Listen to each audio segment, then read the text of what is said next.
घना जंगल था। चारों तरफ ऊंचे ऊंचे पेड़, हरियाली और पक्षियों की मधुर आवाजें गूंजती रहती थीं। लेकिन उस दिन मौसम कुछ अलग था। आसमान में काले बादल छा गए थे और तेज बारिश होने लगी थी। हवा भी तेज चल रही थी। इसी जंगल में एक सीधा साधा गधा रहता था, जिसका नाम था धनु। वो मेहनती था, लेकिन थोड़ा भोला भी था। उसी जंगल में एक समझदार और चतुर बकरी रहती थी, जिसका नाम था चांदनी। बारिश की शुरुआत। बारिश अचानक तेज हो गई। धनु जंगल के रास्ते में फंस गया। वो इधर उधर छुपने की जगह ढूंढने लगा।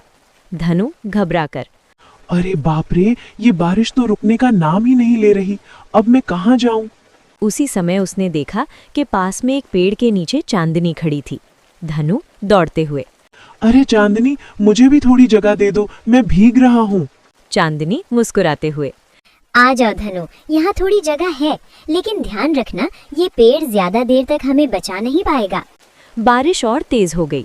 अब दोनों पूरी तरह भीग चुके थे।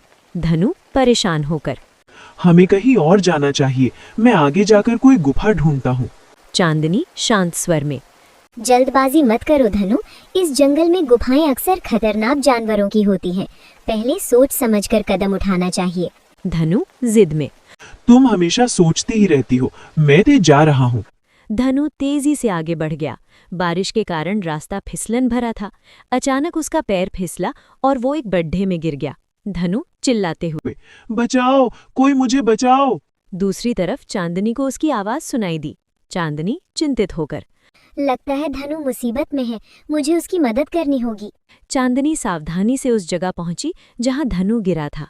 चांदनी, धनु तुम ठीक हो? धनु कमजोर आवाज में, नहीं, मैं फंस गया हूँ, बाहर नहीं निकल पा रहा। चांदनी सोचते हुए, हिम्मत रखो, मैं कुछ करती हूँ। चांदनी ने आसपास देखा और कुछ मजबूत बेलें यानी लताएं इकट्ठा की। उन्होंने उन्हें एक साथ बांधकर रस्सी बनाई। चांदनी, धनु इस बेल को पकड़ो और धीरे धीरे ऊपर आओ। धनु उम्मीद के साथ, ठीक है। धीरे धीरे मेहनत करके धनु बाहर आ गया। सीख। धनु पूरी तरह भीगा हुआ और थका हुआ था, लेकिन वो सुरक्षित था। धनु शर्मिंदा होकर, चांदनी, मुझे माफ कर दो। मैंने तुम्हारी बात नहीं मानी और मुसीबत में फंस गया। चांदनी मुस्कुराकर, कोई बात नहीं धनु, दोस्ती का मतलब ही है एक दूसरे की मदद करना, लेकिन अगली बार सोच समझकर फैसला लेना। सुरक्षित ठिकाना। अब दोनों ने मिलकर धीरे धीरे एक सुरक्षित जगह ढूंढी। उन्हें एक पुरानी लेकिन खाली गुफा मिली।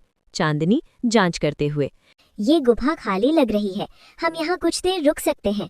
धनु राहत की सांस लेते हुए, आज अगर तुम ना होती तो मेरा क्या होता। कुछ देर बाद बारिश रुक गई। सूरज की हल्की किरणें जंगल में चमकने लगी। दोनों गुफा से बाहर आए। धनु खुश होकर, देखो चांदनी, कितना सुंदर लग रहा है जंगल।